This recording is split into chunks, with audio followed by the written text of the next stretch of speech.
Can you believe it's been over a year since we first hit record?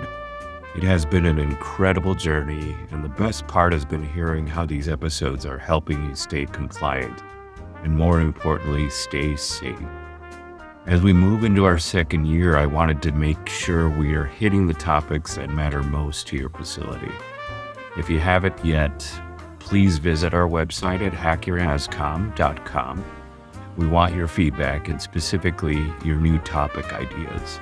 If you've got a Hazcom horror story or a technical hurdle you can't seem to clear, let us know and we'll find the experts to help you solve it.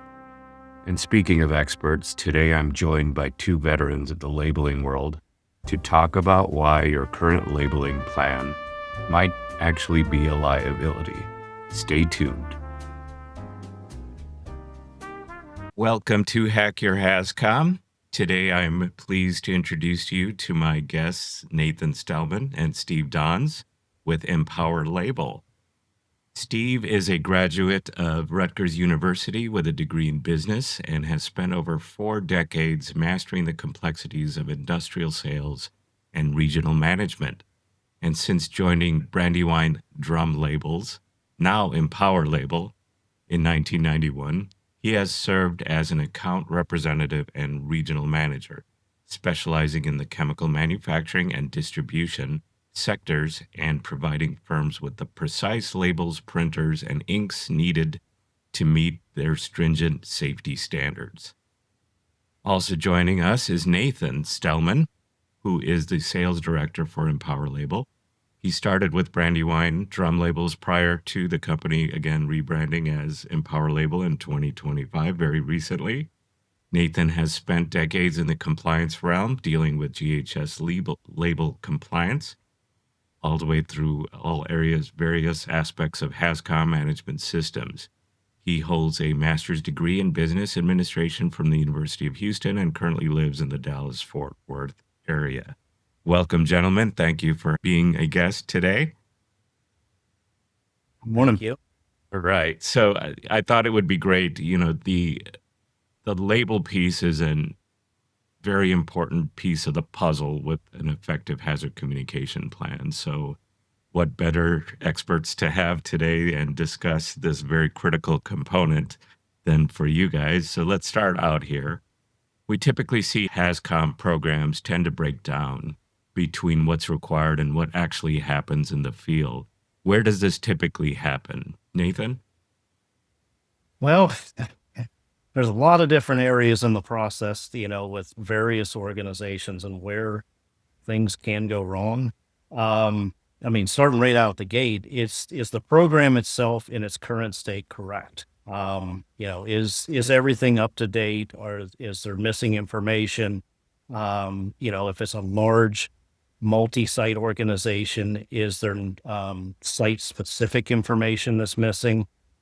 Maybe it doesn't reflect actual chemical inventory or operations. These are major red flag things that would, really break down a Hazcom. Not the common thing, but again, let's kind of start at the very beginning of, kind of where these things can happen.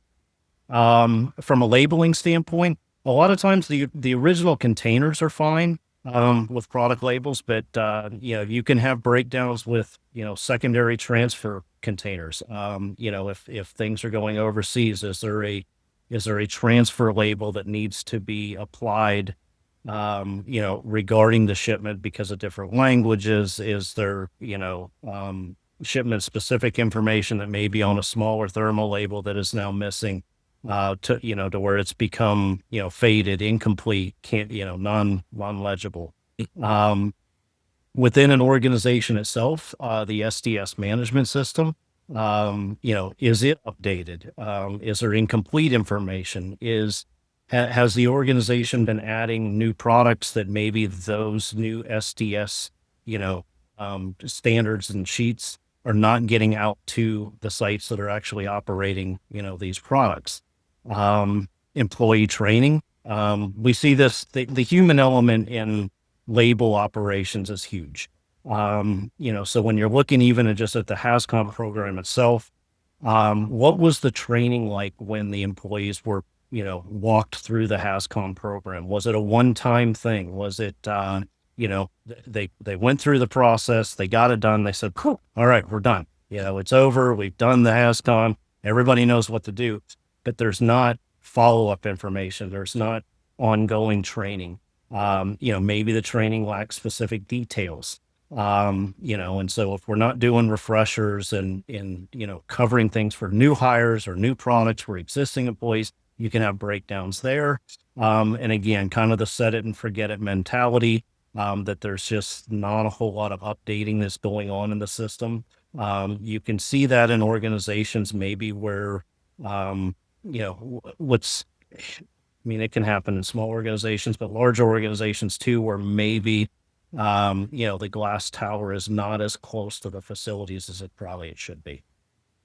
All right. And Steve, Nathan touched on this a bit earlier with small or secondary containers. What are we seeing there as far as common labeling issues?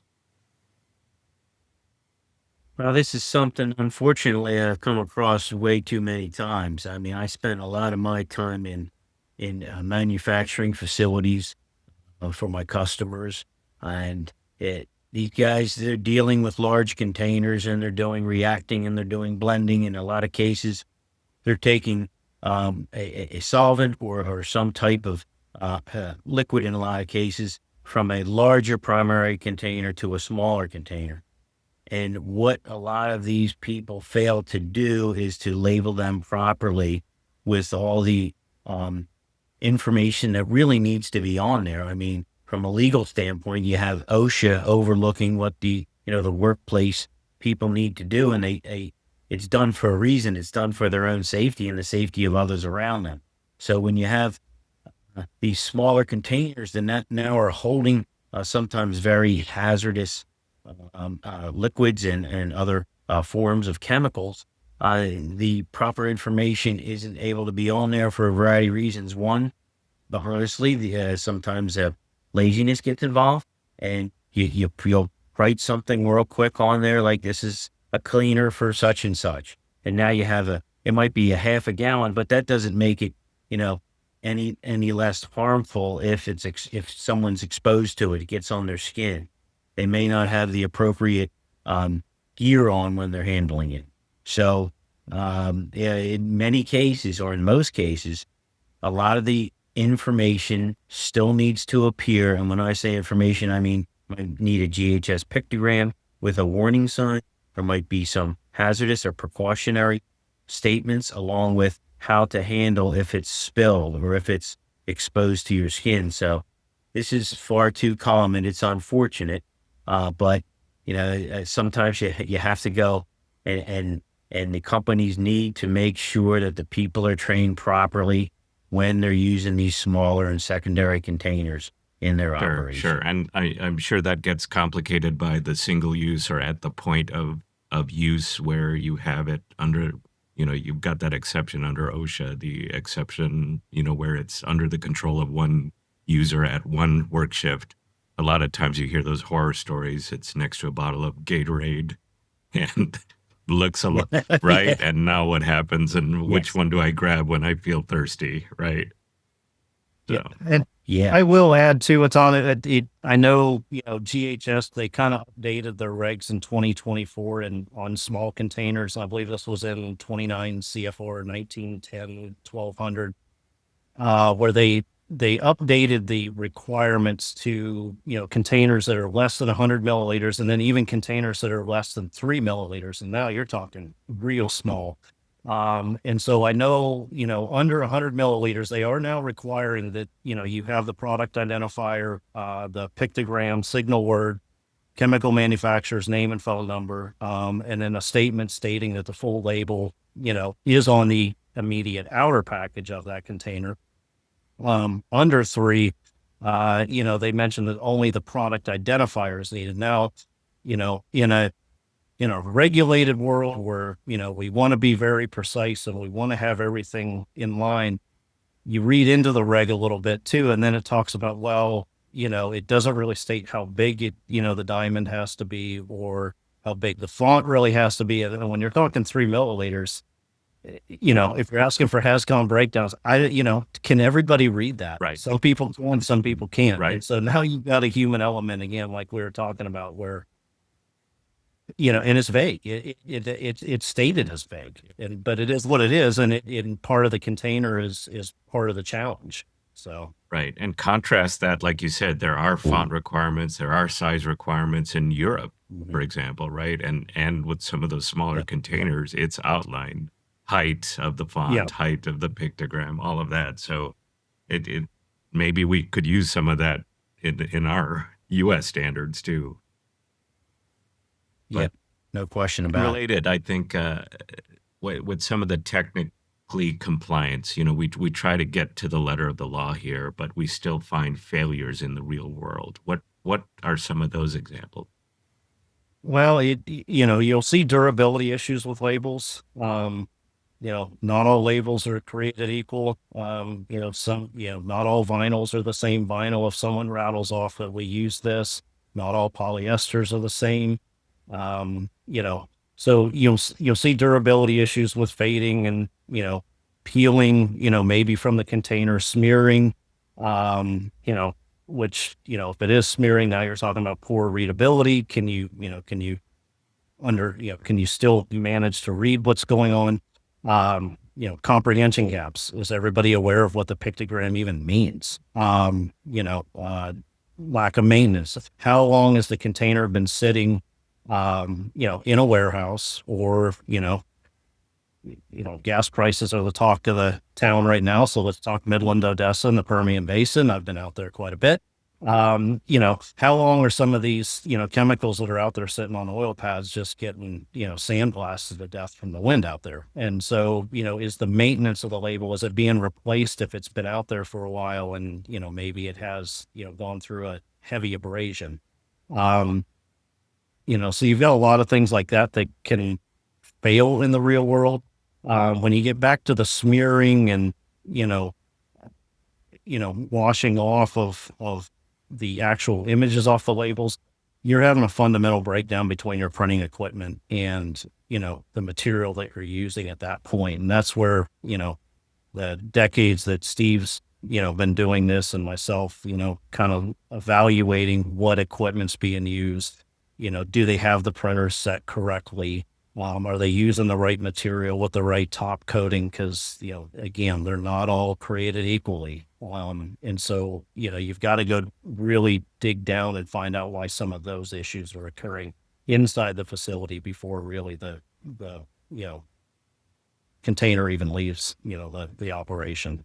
You bring up a good point here with the harsh environments, and what do you find are some best practices out there with your customers that, for example, do they have a good program in place to switch out the labels on a regular basis, especially in those harsh environments? Or what do you recommend? What are some examples you've seen of gold star type programs that could prevent some of this? That's a good question. I mean, my larger customers have something in place readily, and if something happens or a label needs to be replaced, at least it is all these products are in a position, whether they're indoors or outdoors, that they know exactly what is in there, so they know how to replace the label. Now, of course, that takes us back to the issue of, all right, if something's, in the outside environment, as we know, anywhere in this country or anywhere throughout the world, when it's exposed to UV, when exposed to rain, people are aware that these labels need to stand up to those type of conditions. And so when when I'm training and I'm in a particular meeting with everybody involved, they know, or most of them know, what needs to be done. Now, as I had mentioned, when you go to relabel something, you have to make sure you identify it. And in the cases where something has faded to the point where you may not know at first glance what's in there, then they got to go through a testing process. If they don't have something that tells them, all right, in slot A on shelf 4, this is X chemical, they've got to go through and they've got to pull some of that. And now you have the chemists involved, to kind of go back and figure out, okay, well, this is product A, so this needs to be relabeled. Now they go back, to somebody in regulatory to make sure they push all the right buttons to get all the right information out again. And you got two major things at play there. One is the fact that when you don't know what is in that particular container, you don't know how to handle it and how it needs to be handled, how hazardous it is, et cetera. And the second thing is you're slowing down your process of efficiencies, because now you've got people running around trying to identify to make sure they relabel something that should never have faded in the first place. Now, from a sales standpoint, when I go in, and I've done this before where I'm out, in the lot and things are, these containers are getting beaten down on. Nathan knows this better than anybody being down in Texas. I mean, over the course of time, it takes a beating from the UV rays. And I went in there and there was a hole, and these weren't my labels. Just want to point that out. There was a whole row of product of 55-gallon drums where you couldn't read a thing. Looked like they were just labeled blank. Right. And I said something to them, and of course we talked about it, and that was easy. That was low-hanging fruit for me right there, because I have an understanding of what needs to be done properly in the industry with regard to labeling hazardous containers. And it's a process, so why not do the right thing from the beginning? When you have the know-how, you give the appropriate information to everybody involved. And then when you're moving forward, the issues are few and far between. Yeah, and that's a complicated, the whole system of hazard communication, the training, the labeling, the container, chemical inventory. I think it delves nicely into ultimately how do I select the right label materials, right? For under all these conditions, what do you recommend I do as a manufacturer or a user of the products to get the right label for the environment I'm working with?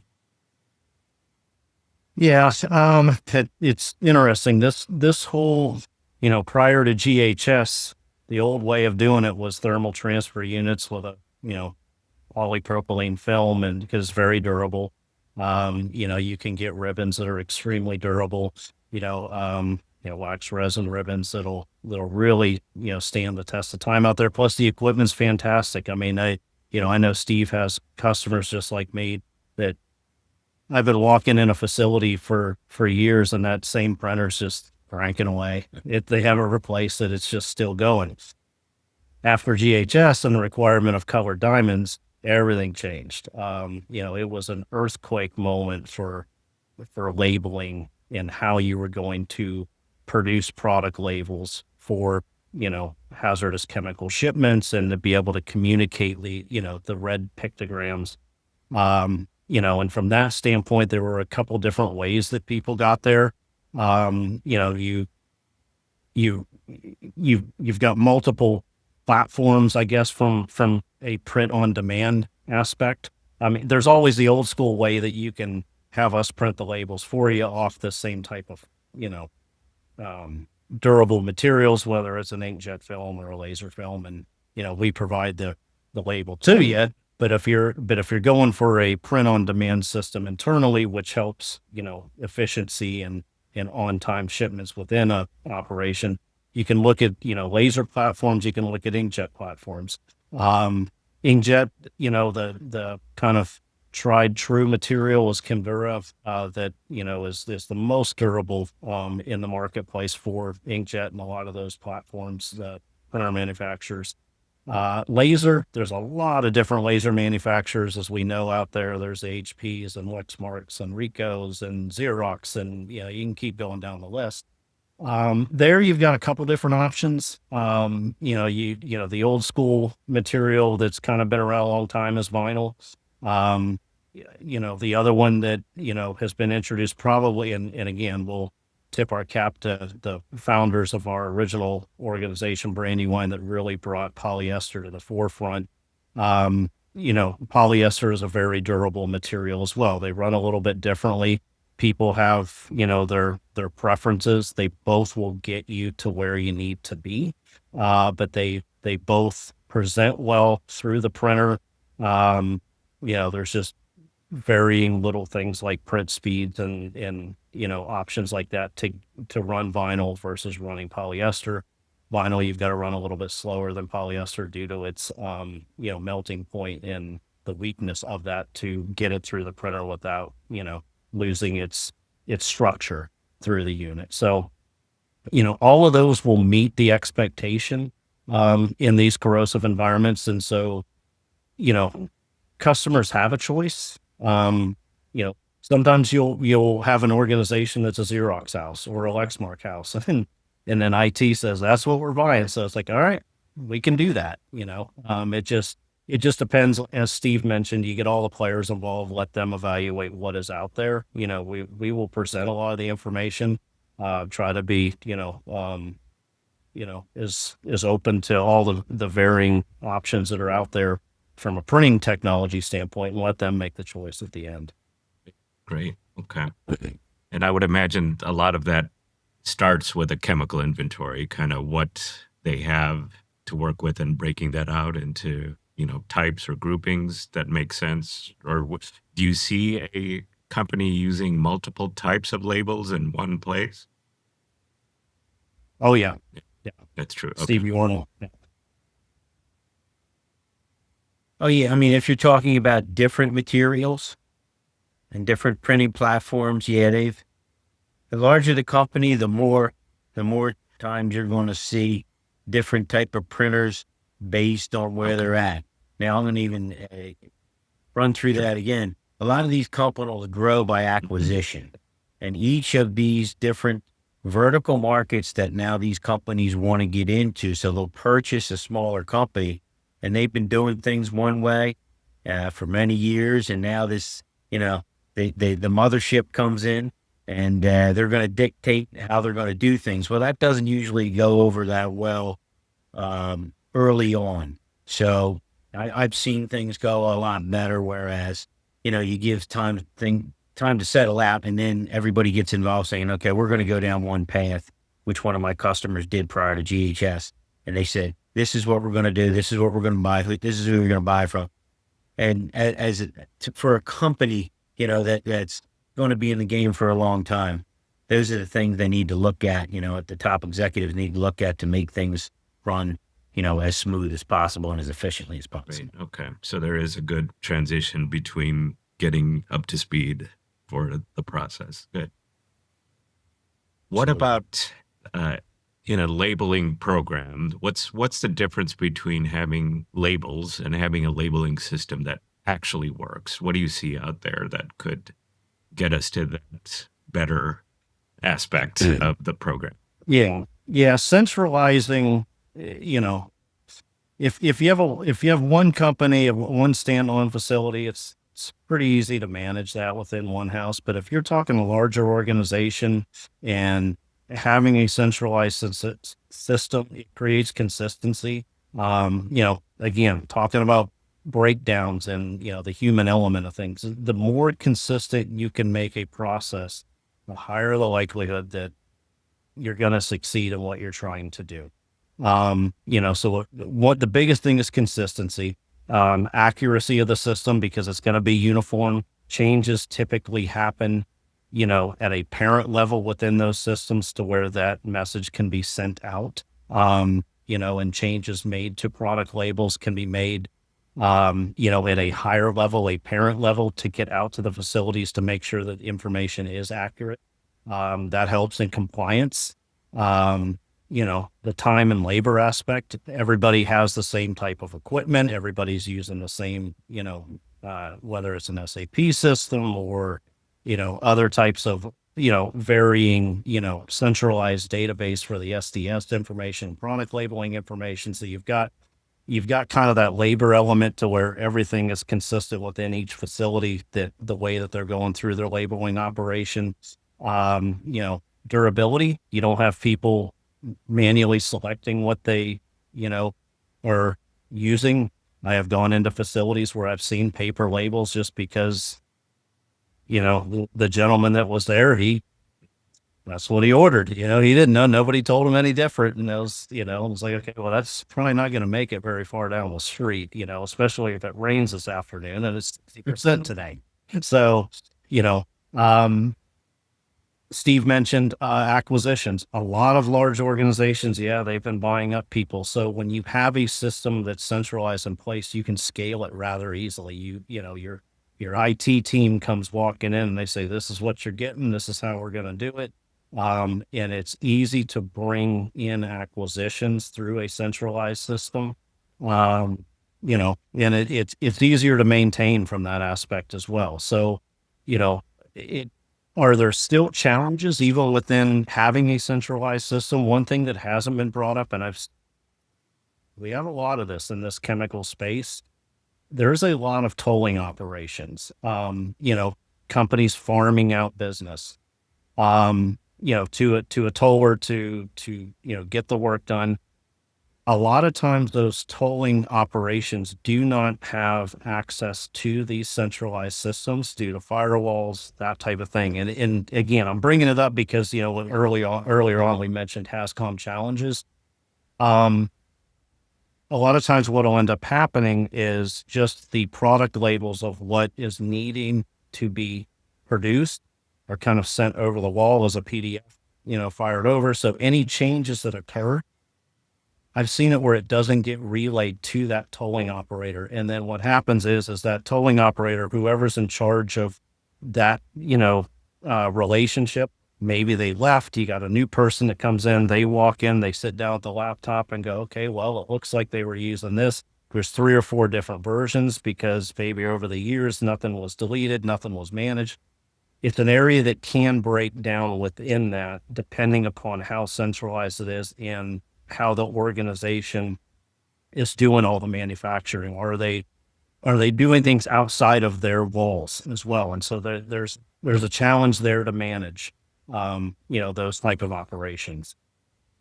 Yeah, a lot of complexities, moving pieces to deal with there. So what about, you talked about a little bit about this manual labeling to more centralized, standardized system.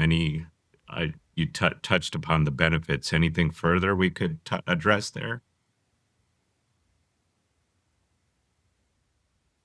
We're talking a standardized software or labels. So probably the overall piece, right? If you have some standardized system, including software and other pieces of that, you probably see much more benefits, I would imagine, than just your standard manual.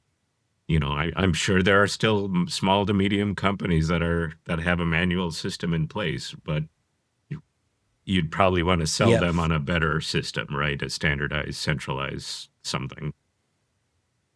No question about it. When we had the run up to the GHS, or when North America at least came on with GHS was June 1st of 2015. That's when the actual adoption of it was. At that time, prior to that, I'd say within 2 or 3 years of that, the major manufacturers are ramping up. They were preparing.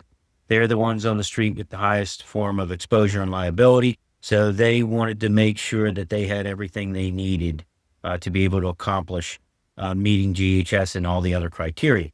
That being said, most of them already did have a centralized type of software. And I met with many of these medium to large companies at that time. And when we all got in the room, the first question I asked is, "What software are you using?" And most of them said SAP, and they were leveraging GLM, which is Global Label Management, as you know, which is a module of SAP. So it's pretty robust, and they had at least one person, if not many people, involved in managing that.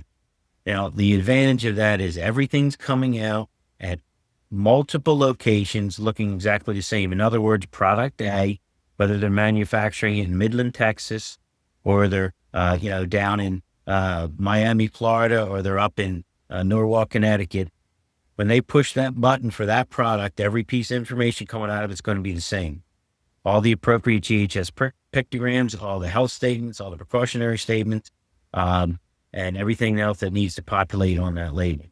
Now, that being said, flipping it to the smaller companies who may not have the capital to invest in an SAP type, and if anybody familiar with software in that particular software, you're talking not hundreds of dollars, not thousands of dollars, but potentially millions of dollars, depending on, how robust, how many modules you have. So we then will meet with our software people, which we have someone on staff, and then we also have people outside who act as consultants to them. And these are the people that want to make sure that, okay, since this is your group of products, this is how you need to handle whether it's a bartender type of software or even an active PDF where you can pull everything together, but making sure that the information where it's coming from is in real time. And I think that's probably the biggest challenge for the small to medium companies is having real-time data, because in a lot of cases, a product, if it undergoes a change, then something in the system will change, which means, okay, now maybe there's a different ingredient, or there's a higher percentage of an ingredient that puts it in another hazard class. So now we have to add another pictogram from that hazard class. So this is a big deal. I mean, Nathan and I always talk about the three-legged stool, and that stool, the first one is the software. That has to be in place properly. The second one is the labels, and the third is the printer. And the proper printer with the proper labels, with the appropriate software, all come together and give you the type of compliant label that's needed to move stuff around this world. Fantastic. What about the different printing methods that impact GHS durability, the label durability in the real world environments? How does that impact things there? Well, on the front end, there's a cost between all the different equipment. And so, kind of going back to the three-legged stool that Steve mentioned, when you're developing your product labels, let's start at the software piece of it. What all are you trying to communicate on the product label itself? Now, obviously you've got product information. You are putting your GHS diamonds on there. Are you planning to put your DOT 4x4s embedded within the product label to where you can make the, application of a label to a container more of a one-time thing where you're embedding, DOT diamonds in there? If you're doing that, then, okay, now we got to start talking real estate of how big the label's going to be. So what happens there? The more, corrosive and flammable and, hazardous products you're dealing with, the more DOT diamonds you may have to consider when you're trying to embed them all. I've seen products where they've had four, I think four is probably the record. 4 DOT diamonds on one product. You're talking 4x4, so you're starting to eat up a lot of space. Okay. So where does that take us? If we're starting to embed that much just DOT information of diamonds on top of products, on top of GHS, you're starting to get to a pretty big label. Okay. So if, are you looking length? Are you looking width? Because what's going to happen is if you're needing a label, and you have all this space that's being eaten, and you're like, well, we may have to go to like a 9 or 10 inch label. Well, you're starting to make printing decisions without knowing you're making printer manufacturer decisions, because based on what that equipment can even handle. Because there's your normal 8.5 width wide printers, which is very common in the marketplace. That's usually your kind of go-to within laser, inkjet printers, home office printers. You buy a printer at the house. It's an 8.5, 11 sheet. You can add an 8.5, 14 label. Very common. You're talking 9, 10 inch labels. There's only certain models out there in the marketplace that's going to get that for you. So now you're starting to talk about different printers, which are going to typically cost more money. And so, there's, with every decision you make within that three-legged stool, there's going to be a reaction to that of what the next leg is going to be allowed to be able to do. And so from a hardware standpoint, once you've moved off the software to the hardware, you've made your decision now on the printing equipment based upon what your decision was on the software component.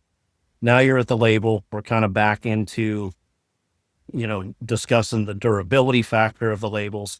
We work with companies all the time in small pack environments. Like if you go and buy a can of paint thinner at Lowe's, if it's a 1 gallon jug, technically, the durability factor of those labels, a glossy paper label is acceptable in the marketplace based upon the container size. So you don't have to go all the way to, high durability material. So it depends on what you're packaging. But if we're staying kind of in the, kind of old school drum tote kind of world, then yeah, that's where you're talking the vinyls, the polyesters, the Kimdura on inkjet.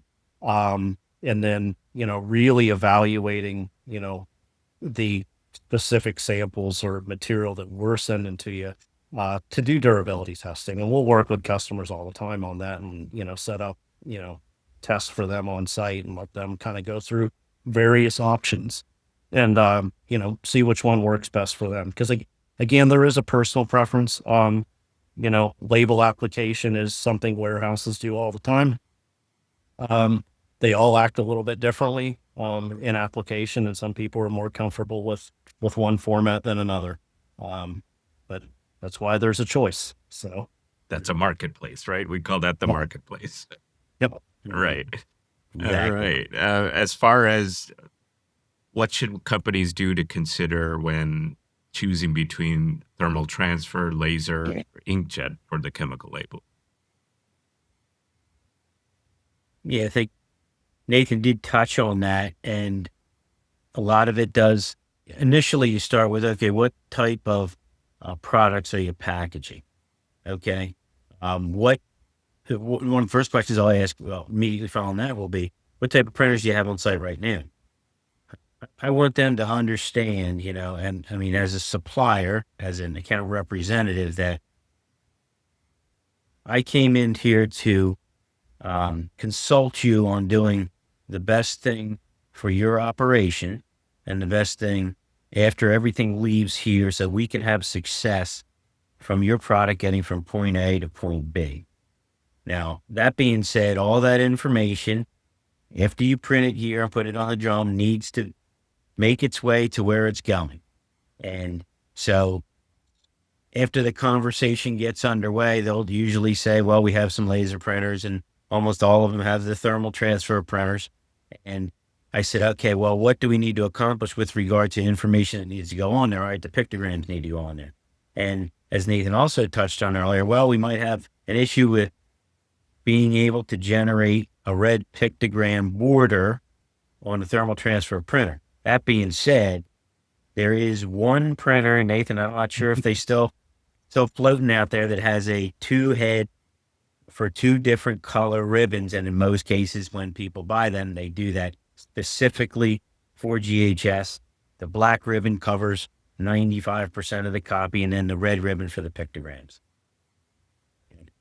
I thought you were ready to say something there, Nathan. I think I only saw that one time in an account, and it was one of those. I was like, I want you to print some labels just because I want to see it run. I've never seen this before. Hit print, show me how this works. So, And that being said, if they say, you know what, we have a half a dozen Zebra thermal transfer printers, 6 inches wide, 8 inch wide, whatever, we're going to go in that direction because we don't have to put out a lot of capital. I said, all right, so do you have labels that you need to put pictograms on? I said, all right, how are we going to accomplish that? Well, I've seen it out there that we can, this is the customer talking now, we can pre-print the diamonds, and then we can populate those diamonds as we go with variable information. I said, have you tried to do that yet? And then, I'm leading them to the water, as you can see. And I said, well, I've seen this before, and all I want to say is that's not our best option. I said, because you're not supposed to leave a diamond blank. So now you have 2 choices. You can either X it out or you can block it out. And both of them are not terribly appealing when you see your product. Now, if they want to drag somebody in marketing in, they'll shut that down right away. And they'll say, boy, oh boy, we certainly can make our product labels look better than this. I said, so why don't we take a look at our other options? And so then we're off to laser and we're off to inkjet. And there are advantages to both. In many cases, it has to do with the failures of printing properly on both of those, inkjet and laser, are the setting that you choose. And too often I've seen initially, before everybody's trained properly, is to want to run labels through there as fast as they run paper. And these printer manufacturers will always want to boast speed. Ours is 75 a minute. Now ours is 80 a minute. Theirs is only 70 minutes. So they're competing against each other. I said, listen to me. Nobody can fill a drum that fast anyway. So let's just talk about getting labels through your printer, properly have it locked down. And there's there's multiple settings, and one can be so slow that it's painful to watch, and you're using a lot of ink. So I caution them in both directions. I said, on this printer, this is the setting I recommend. It will lock your image down properly, and you can move on to the next. And I've seen it the other way where marketing dictates and they're throwing down a lot of colors. And I said, that does look great, but that label's going to cost you 45 cents to print because of the coverage.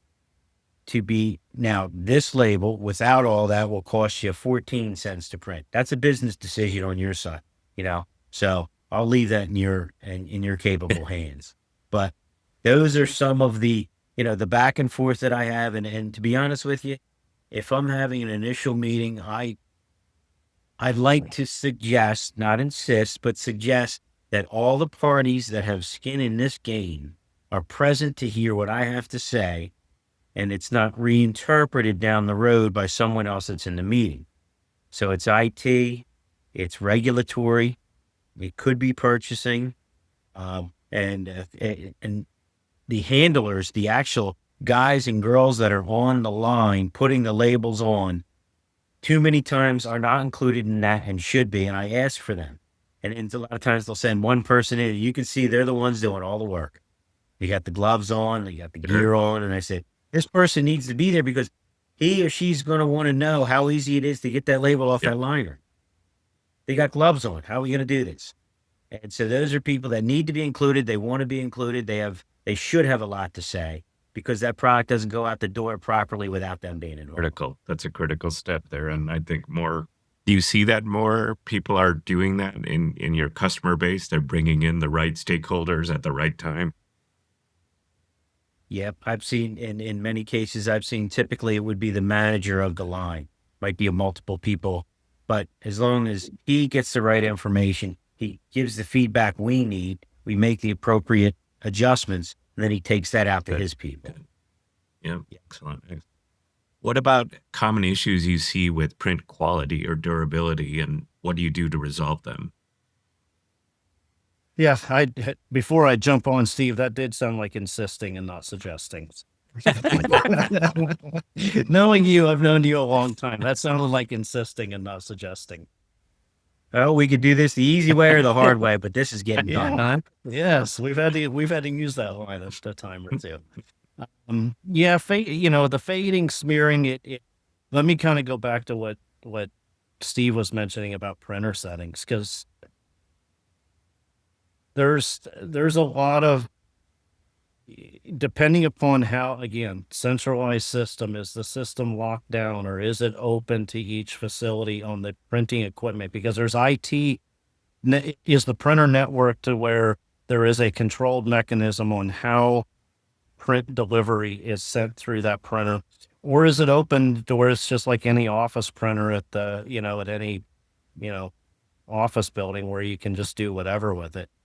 And maybe I'll answer this with an example. I was out visiting an account a few months ago, and the guy said, "Man, I'm glad you're here today." So that the toner's just not sticking to the labels, and it's just coming out, and it's everywhere. And he handed one to me. I'm like, "What in the world is going on here?" I'm like, "Yeah, this does look bad," And so it's okay, And I knew what type of the printer they have. So I was like, okay, do I need to get the printer manufacturer involved here?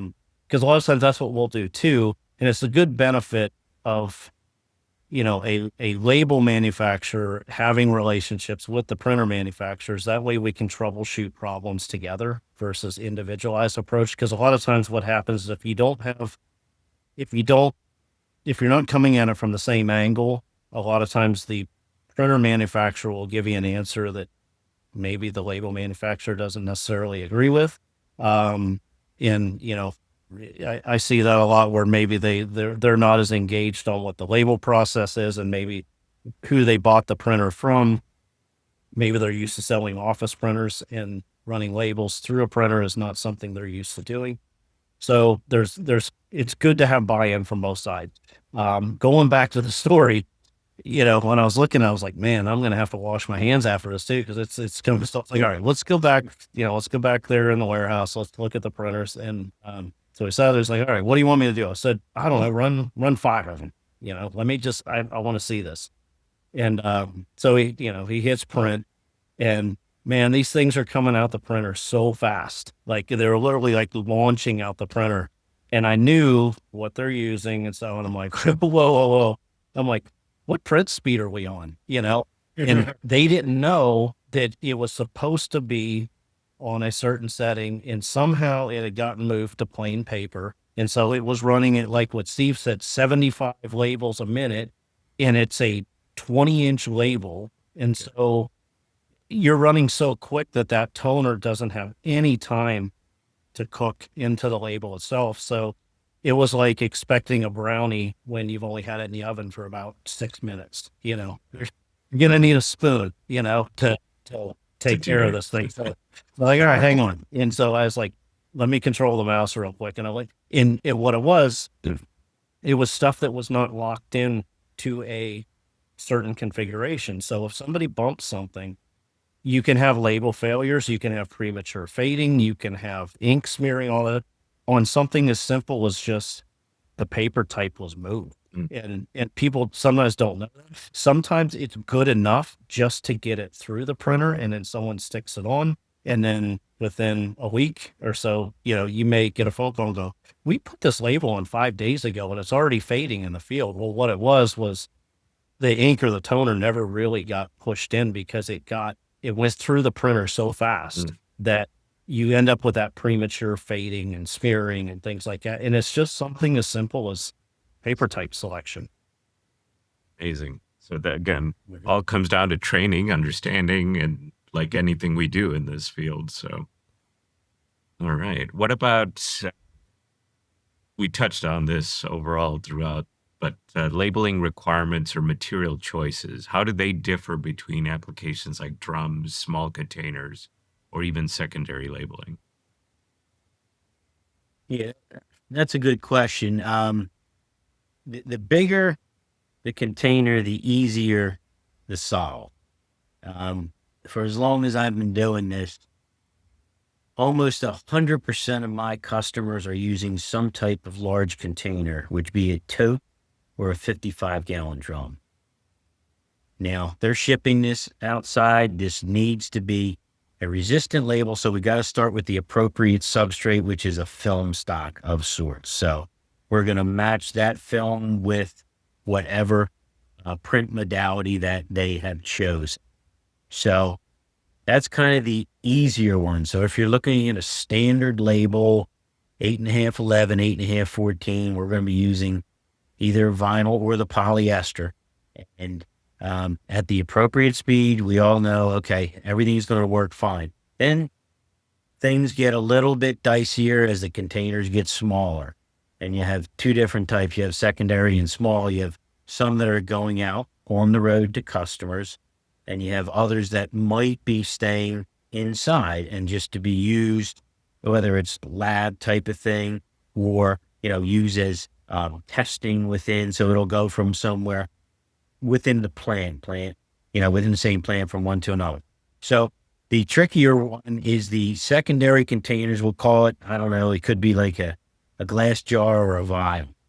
And my customers, that some of them do precursors in the pharmaceutical market, those are the ones that get to be challenging because the amount of space that you have to put a boatload of information really kind of tests your creativity. So that being said, in many cases, we've had to turn to an expanded content type of label, whereas you can fit a lot of information because it's coming off of the container. Now, the challenge to that is in most cases that needs to be pre-printed. So, we're going ahead and pre-printing a certain amount of information that can't be changed, obviously. So they're going to, print a minimum amount of them, and they're going to adhere them to the vial for the glass jar accordingly. So the good part is, in many cases, some of these secondary type of containers may not need all of the information to be on there like you would in a 55-gallon drum. So that would be up to the regulatory people within saying, okay, if it's less than, I think Nathan touched on this, less than a certain amount of ounces or milliliters, then we need to put on a pictogram and a precautionary statement and a proper shipping name, but not much more to that. Now, I've also seen a lot of information that I could never read with any size or any power glasses or magnifying glass that I've owned, and I'm wondering, how can this be proper? But as you'd mentioned, I don't think in North America we do yet have, it has got to be a 5-point font or a 4-point font like in Europe. So that does become a challenge in the real world, saying, okay, all right, let's see what's in this thing.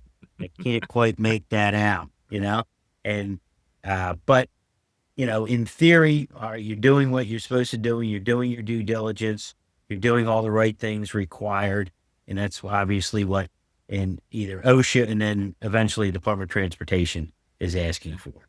So, it does become a challenge with the smaller containers, no question about it. But we're still asking them if it's going to have any exposure to use more of a film stock than a paper, because paper just tends to break down. So if it's going to be exposed to anything, even if you're handling it with your fingers over the course of time, if it's not something that's either laminated or glossed, then eventually it'll break down. So that's certainly one of the challenges that people give us, especially in the industry, like I was saying, in the on the pharmaceutical side. What about when approaching a situation where labels are fading or failing due to solvent exposure or harsh conditions? How do you approach that? Well, now that Empower is owned by our parent company, Wausau Coated Products, which is a large raw material supplier, it's fantastic that we now have direct access to their lab and their technical team within raw materials. So they've been a fantastic support mechanism for Empower Label. But in these situations, I will tell you, the first thing we do obviously is we open an NCR case because we don't know whose fault it is. The fact is there's a problem with the customer, so we've got to get an incident investigation going on why labels are prematurely fading or failing, because maybe there's an adhesion issue. So essentially we'll quarantine any type of inventory they have. We'll request the customer quarantine any inventory they have based upon the job numbers that we list. And that's one of the things that we do actually with all our manufacturing is that we'll list job runs on specific cartons. So that way we know what is all part of one run versus another run. Obviously there's a retain mechanism at the facility as well. But we'll quarantine all the existing inventory that is in question, and begin kind of a root cause analysis of what is going on. We will look at the label material. We'll have the customer send samples to our lab for testing. We'll try to recreate the problem ourselves. The other aspect is that we'll look at the printing equipment, again, what they're doing. Sometimes you can have, you'll see these issues where, the printer's dying, the fuser's dying, something on it is not working properly. And so it can be something along those lines as well when it comes to fading and, kind of UV resistance. Adhesion, a lot of times what we'll look at if there's adhesion failures, could it be application? It could be. That's the human element that's always a variable. It kind of shows itself, I will say, in the field a lot of times with labeling. Typically when the corners are lifting on it, that tends to be a human element error to it. And the reason I say that is if there is an adhesive issue, so the actual adhesive itself is having a problem and something that we need to recall, it's not going to just fail at the corners. Typically what happens is the whole thing just slides off the container because all of it's bad, not just right up here in the corner. Sure. So typically if you see corner lift, it's an indication that the individual that applied the label, a lot of times what happens is we had a kind of an old slang term that we say is that they high-fived it on there. So they high-fived it in the middle, didn't rub their hands all the way to the corner, didn't push it down hard. Now, certain substrates work a little bit different than others. Polyester seems to be kind of the one that you've really got to watch corners more. On the laser side, more so than vinyl. On the inkjet side, inkjet doesn't tend to have as much corner lift issue as well. I would probably put them maybe second in line. Vinyl's usually the easiest to apply. But so when you're looking at that, you also have to look at the container too. Sometimes it's a unique container. If it's a polyplastic, how porous is it? Because maybe we do need to make a custom label for them. Maybe we need to formulate a different adhesive for this application. And that's where, the customization of labeling can take a whole different road versus just standard stock stuff, because depending upon not just what the container is made of, but what's the real estate that you have to work with the label, on top of what is the size of the label that the customer chose. So it's like you have to look at it and go, well, wait a minute, you've got this container, you chose a 10-inch label. How are we going to get all this in here on a space that's only 7 inches tall? We're going to be kind of wrapping it. It's just not ideal. It's not an ideal situation to try to figure out how we're going to get this thing to stick. And so you're going to go kind of through a root cause analysis of all that. And the answer can come out in a multitude of ways, depending upon what we kind of find out through the incident investigation process. But it's, I've been doing it, and Steve's been doing it for a number of years. That's why we're here. It's what we do. It's not just on the selling front, but it's that technical stuff of seeing so many different situations. And when a situation arrives, get on the ground. There's nothing better than standing there in the facility, looking at it, going, okay, I understand what's going on here. Let me look at the container itself. Do I need to buy a container or a bulk sack myself, send it back to the lab for us to test what it's made of? And we've done all that type of stuff in our lab. So we're very hands-on when it comes to kind of a NCR situation.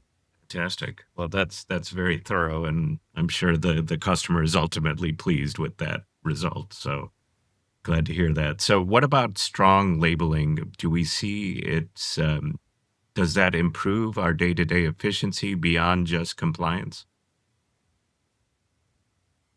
No question about it. I mean, two things in play is compliance and efficiency. Now, the compliance, if we're going to look beyond that, those are two sticking out to being, from an OSHA standpoint. Hey, if it's not labeled properly, we don't know what's in there, we don't know how to handle it, going to be an issue. So, I mean, that's something I think we all agree on. Now, from the other side, beyond compliant, the efficiency of it is critical, or the proper labeling, the good, solid, strong labeling program with the proper training for all the people that are doing the handling can't be understated. Because when something's coming out, and typically, and according to OSHA, and we should label before something's filled. And that's the case because if something, you have spillage, which happens in the course of a day, where something may come over, then immediately, okay, what's going into that? And you're leaning over to see, okay, how do I handle that? Now, I'm not saying it's done all the time, but it should be done that way. And that's what we tell customers, that, let's label these drums firsthand so we understand what's in it. Okay, so all your workers, everybody knows. All right, so now it comes off the end of the line. Now it's, okay, what is it and where does it go? So with a good labeling system, you have the appropriate proper name on there.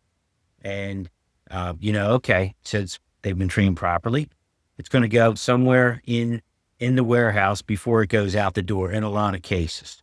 Because when a customer goes to react something, they have to do it in so much volume. So they may have customers that have orders for 3 drums of this or 10 drums of that, but they could be, reacting or blending a product that has 100 drums. So if the bulk of that needs to go into the warehouse, they need to know what it is and where it goes. So from an efficiency standpoint, if everybody's trained properly, it's coming off and they say, okay, here it is. It's a product A and that goes on shelf 4 in bay 12. So it goes up there. Now, in most cases, the labeling, the proper name, you can see it from the floor. It has a barcode, so you either can identify it when subsequently you're going to retrieve it when it does eventually go out the door to a customer, or you can scan it to confirm what's in there, that it's the appropriate chemical, it's the appropriate product for that particular order. So he's got his paper right there and he's filling this order. And if these things aren't labeled properly, and I've been in warehouses and I know Nathan has, that you can't see to the other end. And these guys are driving around in golf carts just to be able to maneuver as much as they need to do during the day. And if you've got a warehouse full of drums and totes and pails, and this stuff's going everywhere, if you don't have the proper labeling on it, this is of a mistake and inefficiency of magnitude and of portions that, we can't even properly describe, because everything's if they don't know where something is or where something goes, everything stops, at least for that particular person, to figure it out. So, that can't be understated how starting with a good labeling program and training it to all the people that are handling all these products within the warehouse and within the plant. What about the role of labeling and how it interacts or plays in audit readiness, inspections, or incident response? Do we see some area there? Yeah, the chemical facilities, they live in audits. I mean, I've heard, many contacts I have that they say they feel like they're just running from one audit to the next audit, because you've got, OSHA auditing the facility. You have all your different, responsible care through the American Chemistry Council, or maybe you've got an ISO program that you're doing. So you're going through all these various audits, and how does labeling apply to, and how is it engaged in all this? Well, I mean, having a thorough labeling program, it readies the organization for the audit. I mean, it's visible proof of Hazcom compliance. You can see it. It's there. It makes, spot checking of containers very easy, because that's, you have OSHA coming through. That's what they're going to do. They're going to walk the facility. They're going to be looking, can I see the containers? Are the pictograms there? Do we have the proper, caution state, all that stuff. And not just in the facility, but even drivers, once they, head out and they're delivering a product down the highway, and you're dealing with, highway patrol and stuff, because if, they're, pulling over the shipment and they're evaluating what's there, I mean, they need to see what it is and understand what they're looking at. So having legible GHS labels helps in OSHA inspections. And I think really at the end of the day, I mean, we've talked a lot about kind of compliance and this and that, but what this comes down to, honestly, is about safety. Incident emergency response, instant hazard information. Do we know what we're dealing with? Because at the end of the day, it's about safety of workers in facilities, and, are we aware of the situation of all the different products, and are we getting the message out on everything that we have here to, at the end of the day, mitigate risk, save people's lives when, an emergency happens, that we don't ever want to happen, but right. They do on occasion, they do happen. And, at the end of the day, I mean, that's one of the most important things, having, thorough labeling for post-incident after the investigation too, of having a lot of this information ready to go. It allows that post-audit of an incident, to expedite, to find out, what were the root causes and obviously make changes for the better going forward. In the process, it's the most visible part of your Hazcom program. You do all this kind of language in your systems and stuff, and really, the 30-cent label, the 40-cent label, whatever it is that, that you're putting on the container. I mean, that's the Hazcom program in a nutshell of what's going on there. And it sometimes can be overlooked because it seems like such a small piece to it, but it is extremely critical. And if you don't have it and you don't have it correctly, it can shut down a facility, surprisingly, And you oftentimes don't think of it. So, No. the focus of this podcast is Hazcom, of course. And, what do we see? One thing most companies think that they're doing right with their Hazcom, but probably aren't. Well, boy, there could be more than one, but we'll start with appropriate information coming from SDS, the safety data sheet, and training the people that are using those safety data sheets. And, you're pulling information that needs to appear, on a product, on a label that goes on a product. And I get the feeling that a lot of customers, not necessarily the larger manufacturers, but perhaps a lot of the smaller and mid-sized manufacturers that maybe don't have updated safety data sheets. And as time goes on, they're using information that's not bad information, but not updated information. And I think that's something. See, when you have limited funds and you're in the smaller company, and I've seen it time and time again, and I've seen it with distributors time and time again. It's how much money are you willing to put into the training and into the data retrieval information that needs to be dropped onto the labels, and making sure that everything is the way it should be.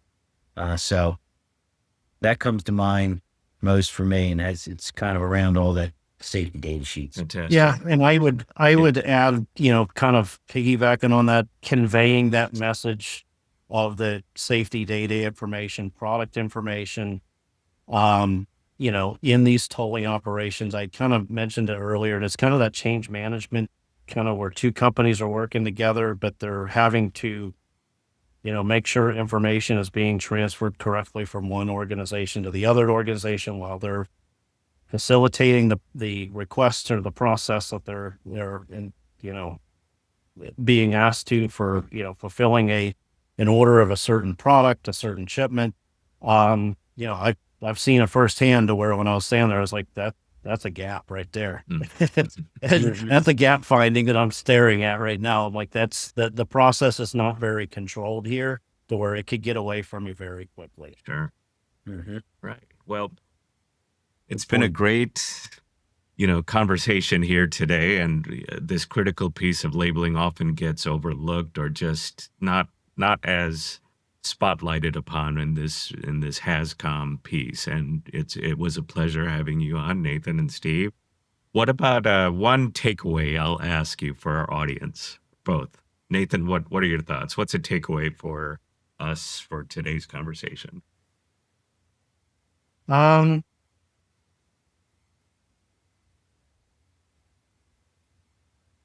would, the biggest thing is constant updating of your system and training employees. There's always turnover in facilities, and I think it's one thing that a lot of times, and this is from an employee standpoint, I think a lot of times it gets overlooked is that new people are brought in, maybe they're not caught up to speed on a lot of the different processes that need to happen. Again, when we're talking labeling, some of these things get overlooked a little bit.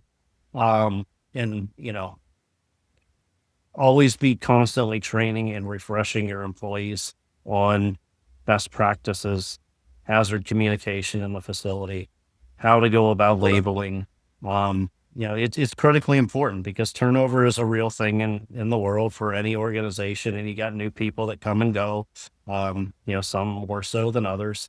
And just, that constant refresher training has got to be in the forefront, with employees. Great. What about you, Steve? What's your takeaway? Well, it kind of makes me think about the amount of hundreds of hours that I've spent in front of a customer and had their facility, getting a better understanding of how they operate on a daily basis and what I need to do to set them on the right path with regard to labeling in general and making sure that I keep them out of harm's way. And that being said, I kind of always drop the phrase, this is a cradle to grave type of situation. And I think, we're stewards of this earth for so long, so why not do the right thing from the beginning? And the right thing is to have everything properly labeled. So if something happens, and invariably, a small percentage of the time something does happen, we know how to treat it. We know how to handle, we know how to take care of it. Less people get hurt. The environment that, doesn't suffer, for any length of time, and that's not that hard. It's not that much harder to do the right thing than not do the right thing.